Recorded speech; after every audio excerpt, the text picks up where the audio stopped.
తెలంగాణ రాష్ట్ర ప్రభుత్వం తరఫున వీహబ్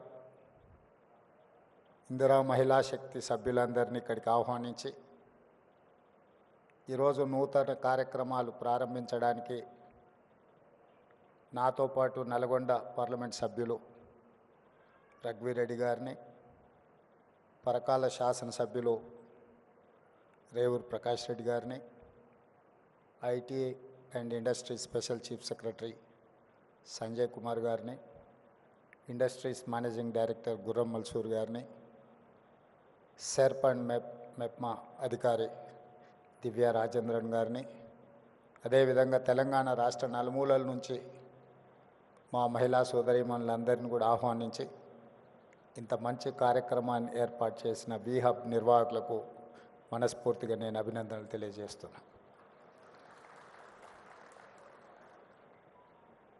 మహిళా శక్తి, ఇందిరా మహిళా శక్తి 1967లో ఇండియా చైనా యుద్ధం జరిగినప్పుడు మహిళా శక్తిని ప్రపంచానికి శ్రీమతి ఇందిరాగాంధీ గారు చూపించారు.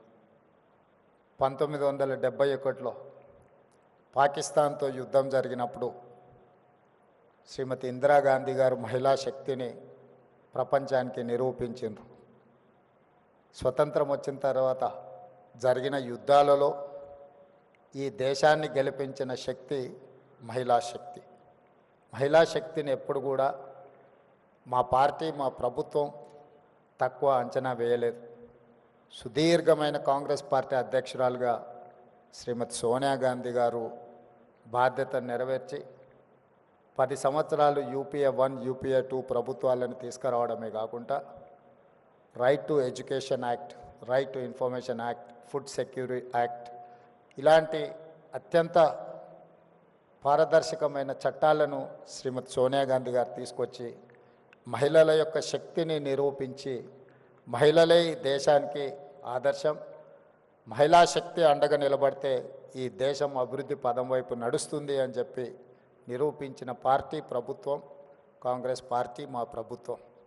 ఈరోజు కూడా మా ప్రభుత్వం ఏర్పాటు చేసిన తర్వాత అప్పటి వరకు నిర్లక్ష్యానికి లోనైన స్వయం సహాయక సంఘాలను ఆర్థికంగా నిలబెట్టాలి. మహిళ ఆర్థికంగా నిలబడితే, ఒక్క మహిళ ఆర్థికంగా నిలబడితే ఆ కుటుంబాన్ని పూర్తి స్థాయిలో ఆర్థికంగా నిలబెడుతుంది. అలాంటి ఒక మహిళ కుటుంబాన్ని నిలబెడితే 1 కోటి మంది మహిళలు తెలంగాణలో ఆర్థికంగా నిలబడి 1 కోటి మంది మహిళలు కోటీశ్వరులు అయితే తెలంగాణనే ఈ దేశానికి ఆదర్శం అవుతుంది. ఈ దేశాన్ని ఆర్థికంగా నిలబెట్టాలి అని అంటే తెలంగాణ రాష్ట్రం $1 ట్రిలియన్ ఎకానమీకి అభివృద్ధి చెందాలి అని అంటే 1 కోటి మంది మహిళల్ని కోటీశ్వరులను చెయ్యాలన్న లక్ష్యంతో ఈరోజు మా ప్రభుత్వం పనిచేస్తుంది. అందులో భాగంగానే ఈరోజు ఇంతమంది మహిళల్ని ఇక్కడికి పిలిపించి ఇక్కడ ఇంత మంచి కార్యక్రమాన్ని ఏర్పాటు చేసి ప్రోత్సహించే పనిచేస్తున్నాం. మీ అందరికీ తెలిసి ఇక్కడికి వచ్చిన మహిళలు గతంలో మీరందరూ పండుగకు అమ్మగారింటికి వెళ్ళాలన్నా, ఇంకేదైనా కార్యక్రమాలకు అమ్మవారిని దర్శించుకోవాలంటే ఇంట్లో బస్ ఛార్జీలు అడగాలి. ఇంటాయన లేదు అని అంటే మీరు వెళ్ళే పరిస్థితి లేదు. కానీ ఈరోజు తెలంగాణ రాష్ట్రంలో మన ప్రభుత్వం వచ్చిన తర్వాత మహాలక్ష్మి కార్యక్రమం ద్వారా ఈ రాష్ట్రంలో మహిళలు ఎక్కడికి వెళ్ళాలన్నా, అమ్మవారిని దర్శించుకోవాలన్నా, అమ్మగారింటికి వెళ్ళాలన్నా ఆర్టీసీలో మీరు ఎక్కడ చేయి చూపించినా అక్కడ ఆపి మీరు కావాల్సిన దగ్గర దిగడానికి ఆర్టీసీలో ఉచిత ప్రయాణం మా మహిళా సోదరీమణులకు అందించిన ప్రభుత్వం మన ప్రభుత్వం. మహిళలకు ఒక ప్రత్యేక నజరాన శ్రీమతి సోనియా గాంధీ గారు ఇచ్చారు. దాదాపుగా ఇప్పటికీ 16-17 నెలల్లో 5,200 కోట్ల రూపాయలు ఈరోజు ఆర్టీసీకి రాష్ట్ర ప్రభుత్వం చెల్లించడం జరిగింది. మా మహిళలు ఆర్టీసీ ఉచిత బస్సు ప్రయాణం వినియోగించుకోవడం వల్ల ఆడబిడ్డలకు ఒక్కొక్కరికి దాదాపుగా నెలకు 5,000 రూపాయల ఆదాయం మిగలడమే కాకుండా ఆర్టీసీ కూడా ఈరోజు లాభాల బాటల్లో నడుస్తుంది. గతంలో ఆర్టీసీ నష్టపోయి ఆర్టీసీని ప్రైవేటైజ్ చేస్తారన్నంత ప్రమాదానికి దారితీసింది. ఆనాడు జీత భత్యాల కోసం వాళ్ళు నిరసన తెలిపి బంధులు పాటిస్తే దాదాపుగా 50 మంది కార్మికులు చనిపోవడం జరిగింది. అలాంటి ఆర్టీసీలో 50,000 మంది కార్మికులు ఉన్నారు.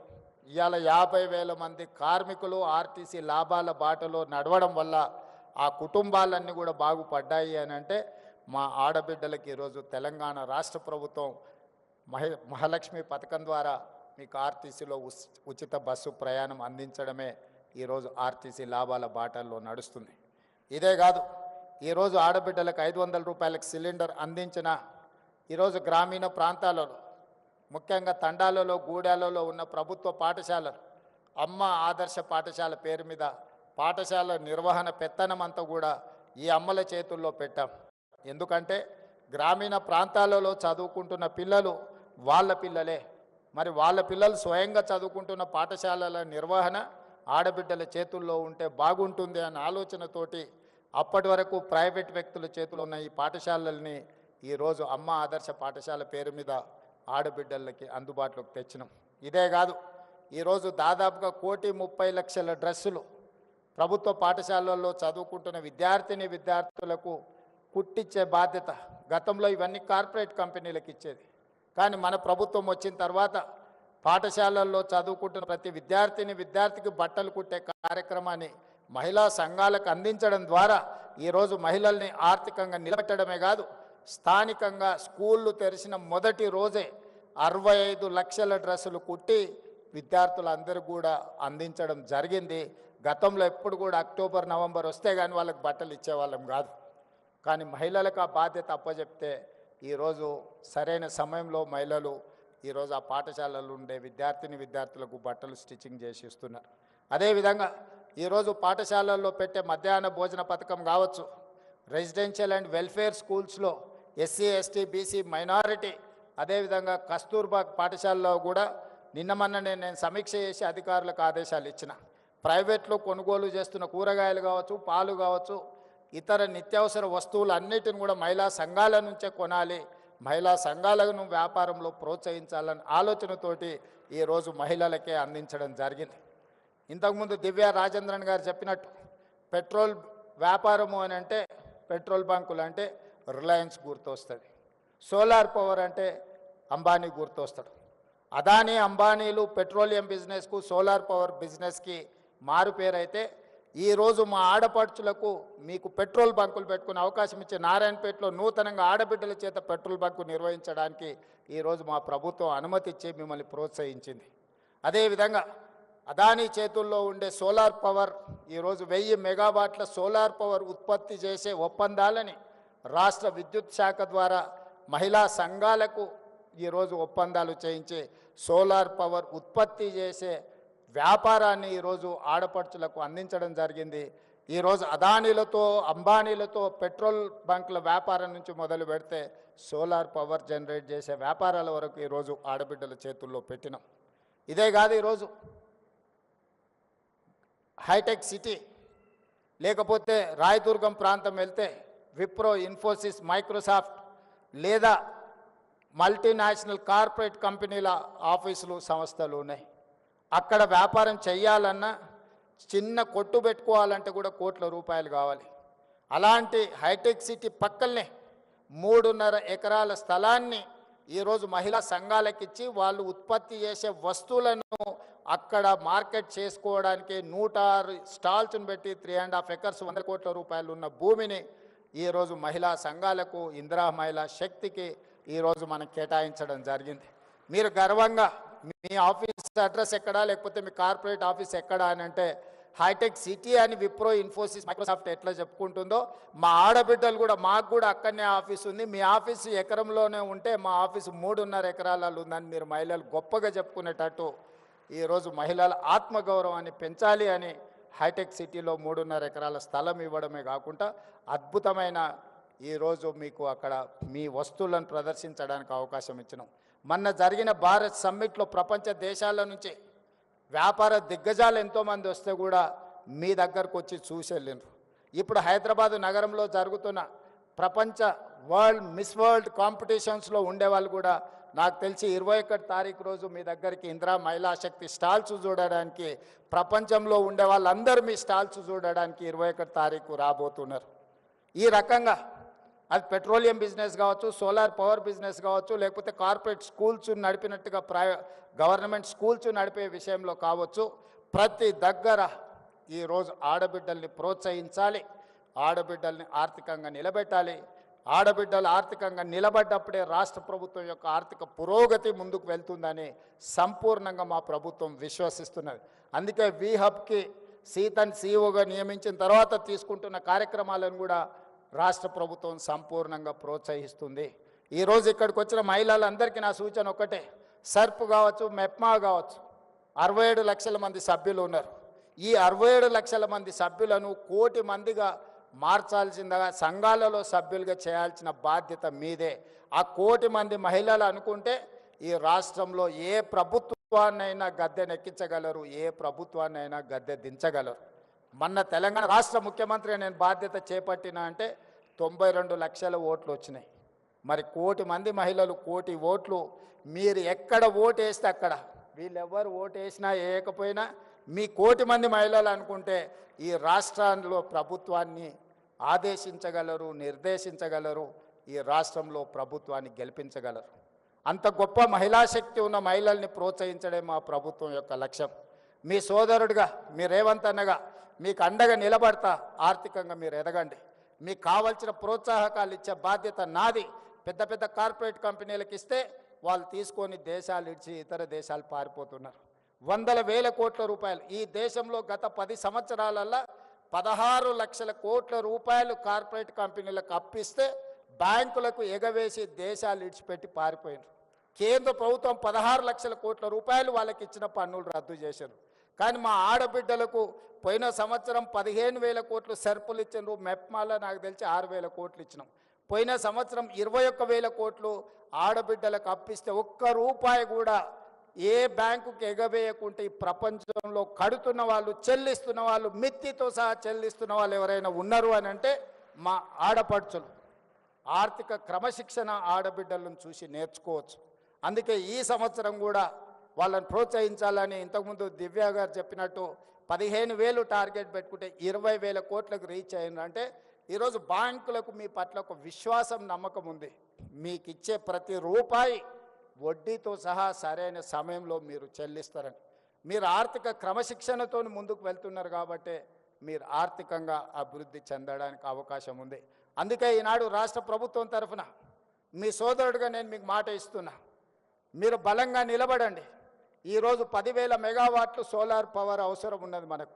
1000 మెగావాట్లు కాదు, ఈ 1000 మెగావాట్లను మీరు సరైన విధంగా మీరు నిర్వహించండి. అవసరమైతే ఇంకొక 1000 మెగావాట్లను ఈరోజు మీకు కేటాయించడానికి రాష్ట్ర ప్రభుత్వం సిద్ధంగా ఉన్నది.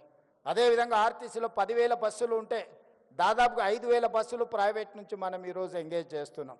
అందులో 1000 బస్సులు మీకు ఇవ్వాలనుకున్నాం. 600 బస్సులకు మీరు ఇప్పుడు ప్రణాళికలు చేసుకున్నారు. 150 బస్సులను పోయిన నెలనే నేను పరేడ్ గ్రౌండ్ దగ్గర ప్రారంభించడం జరిగింది. మీరు ఈ 600 బస్సులను తక్షణమే తెచ్చుకొని ఆర్టీసీకి ఎంగేజ్ చేయండి. ఇంకా భవిష్యత్తులో మీకు అదనంగా కూడా మీకు బిజినెస్ వ్యాపారం ఇచ్చి మిమ్మల్ని ప్రోత్సహించడానికి ప్రభుత్వం సిద్ధంగా ఉంది. మీరు తయారు చేసే వస్తువులను కూడా ప్రభుత్వం గతంలో ఎవరైనా మన దగ్గరికి గెస్టులు వచ్చినా లేకపోతే మనం ఎక్కడికైనా వెళ్ళినప్పుడు ప్రభుత్వం కార్పొరేట్ కంపెనీల నుంచి గిఫ్ట్ ప్యాకులు కొనుక్కొని ఇచ్చేవాళ్ళు. కానీ ఈసారి మొత్తం కంప్లీట్గా మహిళా సంఘాలు తయారు చేసే ఉత్పత్తులనే, హ్యాండ్లూమ్నే ఈరోజు మనం వచ్చే గెస్టులకు గిఫ్టులుగా మనం ఇస్తున్నాం. మేము ప్రధానమంత్రిని కలిసినా కూడా మీ వస్తువులే తీసుకెళ్ళి నేను ఇస్తున్నా. ఏ దేశం నుంచి ఏ దిగ్గజ వ్యాపారస్తుడు ఇక్కడికి వచ్చినా మీరు ఉత్పత్తి చేసిన వస్తువులనే వాళ్ళకు బహుమతిగా మనం ఇస్తున్నాం.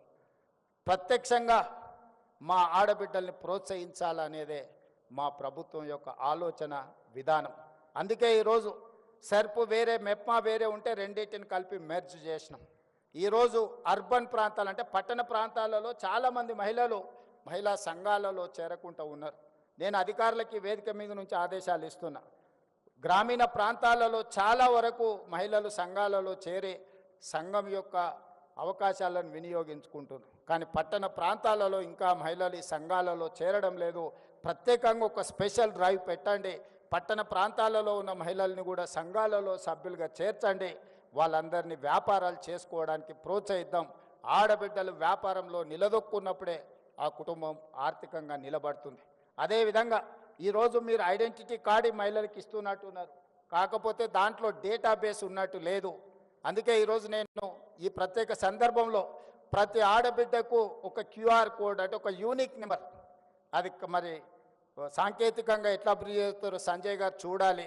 ప్రతి ఆడబిడ్డకు ఒక ఐడి కార్డ్, ఆమె ఆర్థికపరమైన అంశాల నుంచి ఆరోగ్య సమస్యల వరకు వాళ్ళకి ఏ రకమైన ట్రీట్మెంట్ ఇవ్వాలి, వాళ్ళ హెల్త్ కండిషన్ ఏంది, గతంలో వాళ్ళకి ఏ రకమైన పరీక్షలు వైద్య సహాయం అందించడానికి చేసిండ్రో ఒక్కసారి ఆ కార్డు ఇస్తే హాస్పిటల్కి వెళ్తే అంతకంటే ముందు ఏ రకమైన వైద్య సహాయం అందించిండ్రో వాళ్ళ వివరాలన్నిటిని కూడా అందులో పొందుపరిచే విధంగా వాళ్ళకు ఒక డేటాబేస్ తయారు చేయాలి. ఈ రాష్ట్రంలో ఉన్న 1 కోటి మంది ఆడబిడ్డల యొక్క సంపాదన వ్యాపారంతో పాటు వాళ్ళ ఆరోగ్య సమస్యలు వాళ్ళకి సంబంధించిన మొత్తం డేటాను కూడా మనం కలెక్ట్ చేస్తే వాళ్ళకి ఎక్కడికి వెళ్ళినా, ఎందుకంటే ఆడపడుచులకు ఒక డాక్టర్ దగ్గరికి వెళ్ళినప్పుడు ఆయన అన్ని పరీక్షలు చేస్తాడు, ఏదో మందులు రాసిస్తాడు, జ్వరం తగ్గగానే ఈ పేపర్లు ఎక్కడో పోతాయి. మళ్ళీ సంవత్సరానికి ఇంకొక హాస్పిటల్కి పోయినప్పుడు ఆయన అన్ని పరీక్షలకు మళ్ళీ ఛార్జ్ చేస్తాడు.